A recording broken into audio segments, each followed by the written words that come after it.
Take 3. Seriously. People keep calling while I'm doing this video. Alright. Let's take your first pentatonic shape. We'll do it in G minor.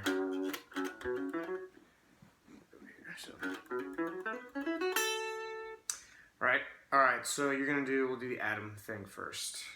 Take each 2 string sets in that scale, so we'll do E and B. So when you're doing that, you're really trying to focus on the right hand, doing small movements when you're on the same string, so small, and then big, small, and then a big one to get back down here.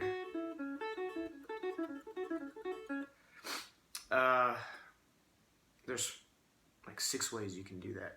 Starting on the down and going back, up and going back, down and forward, up and forward, and then starting on the B string and doing different stuff. So like, or up. You get the idea. You actually want to do, anytime you practice this, maybe just practice one, but the next time practice it. So if you started on a downstroke, going backwards, start on upstroke, or start on the B string. The reason that's important to do it all those different ways is it's like, there's different ways to navigate the string, and sometimes when you're playing, you're not always going to be able to hit that string on a downstroke going back. So you gotta want to be able to do it any direction you can do it. Now, start moving along the strings. So go like,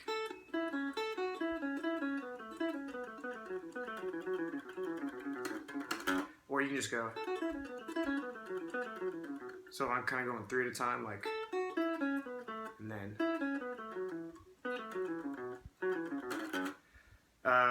and then, like I said, do the exact same thing. We'll go. So now I'm going, instead of, and anything you do that's not linear, so linear meaning low to high, or high to low, or low to, no, this is low to high, or high to low. Anyways, if you don't do things that are linear always seems easier. So if you do non-linear like this, so I'm playing an ascending pattern with my fingers, but I'm descending the shape. So those are even better because they confuse you and then eventually you get better. You can go. See?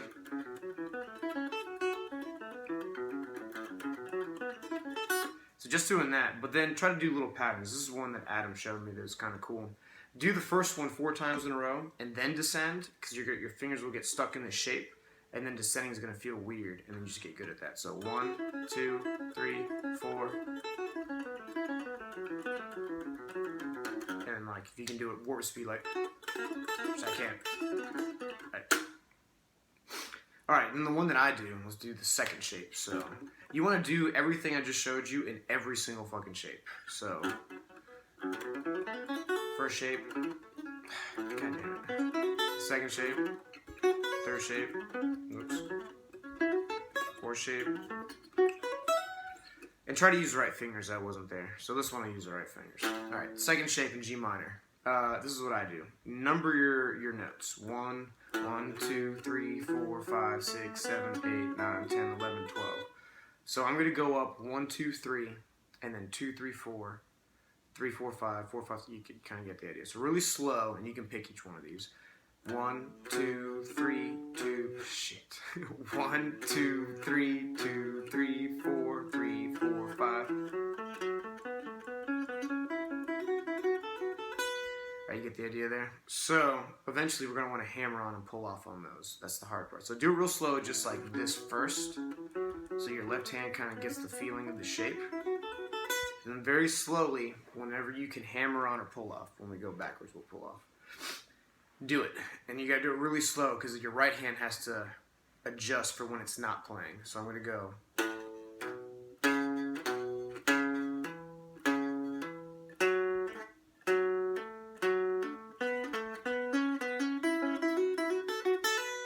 Backwards, right? So it's,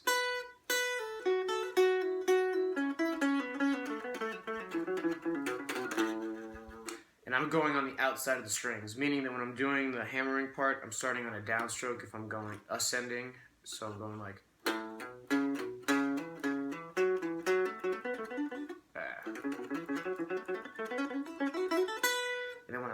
upside down, I'm going upstroke.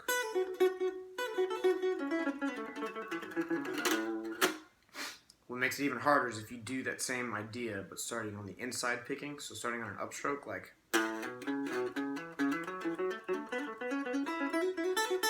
Definitely feels weird, and down going this way. Anyways, if you just do those two, obviously do those slower. I was super sloppy. But if you do those real slow and you really focus on the...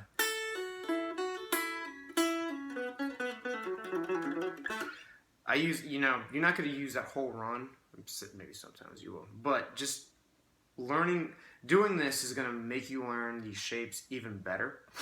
And then also, you just kind of pick and choose between those little runs. Don't do the whole thing, but if you're soloing, like a...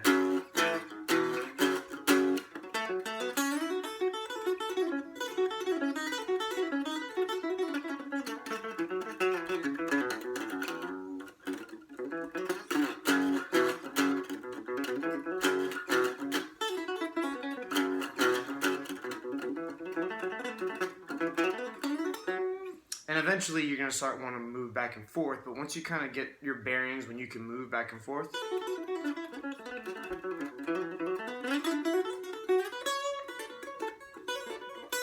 I'm just kind of seeing those shapes and just kind of doing the same little...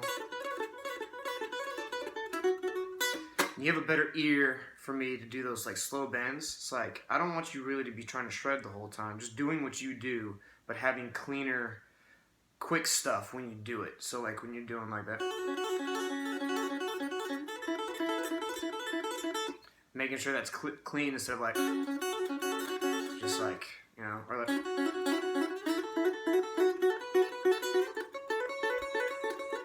and being able to see those shapes. Another good thing to do, I do it a lot on the E and B strings, is seeing the shapes of the pentatonic in it. So like,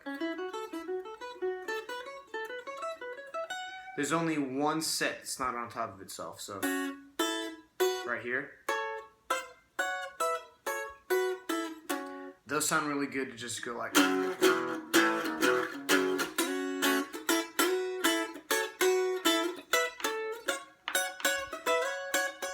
And almost all of them have an easy like...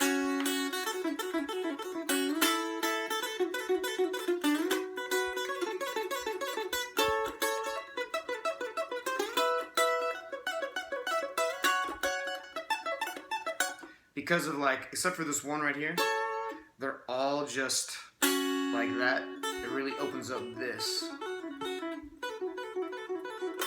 And if you have like that barring shape, you know, you can do like extensions off each one. So here's the pentatonic. But you can kind of mess around with just changing one note. And if you're already kind of going fast, it sounds cool. So say I'm doing this. So like, and then just move that pinky note. So like everything else, this is a sour note in this scale. But when you're going so fast, it sounds good to be like, kind of sounds like, I don't know, Steve Vai-ish.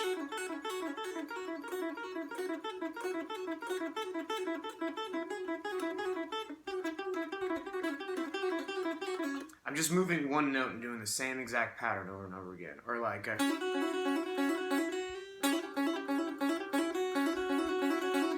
so I'm going, and then instead of going to this note, go to that note. If I can do it right.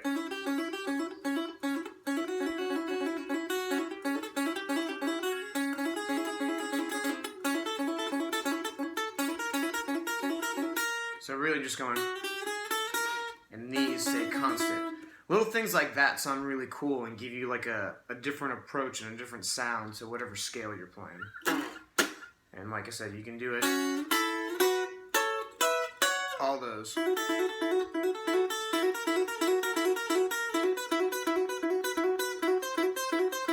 Or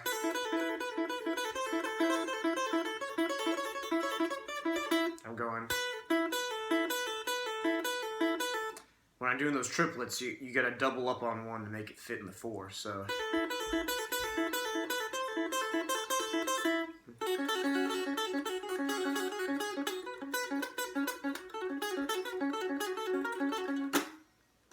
Good luck, man. Do all this slow.